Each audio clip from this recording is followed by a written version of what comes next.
Sementara itu, Siko kurir sabu jaringan internasional ditangkap polisi dengan barang bukti 2 kg sabu.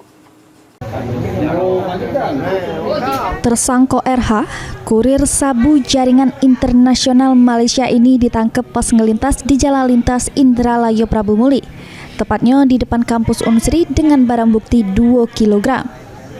Kapolres Ogan Ilir AKBP Bagus Suryo Wibowo ngatoke, tersangka dari hasil pemeriksaan mengakui aman barang tersebut bakal dikirim untuk uang di wilayah Ogan Ilir. Menurut Kapolres, sebelum sampai di Ogan Ilir, sabu tersebut dikirim dari Malaysia ke Provinsi Riau. Penangkapan jaringan internasional ini merupakan wujud Satuan Reserse Narkoba Polres Ogan Ilir yang komitmen jeru memberantas peredaran gelap narkotika. Kita timbang kurang lebih beratnya 2 kg.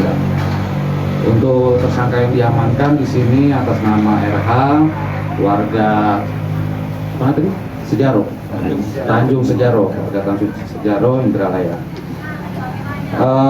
Pengakuannya baru sekali melakukan kegiatan ini. Barang itu diambil dari Siak, Riau. Diambil dari Siak, Riau. Dia naik motor ke mana? Ke Palembang, kemudian naik mobil travel ke Siak, ketemu di jalan. Guna mempertanggungjawabkan perbuatannya, tersangka dijerat pasal tentang narkotika dengan ancaman pidana maksimal hukuman mati atau penjara seumur hidup. Ahmad Romawi, PAL TV. Dua mobil.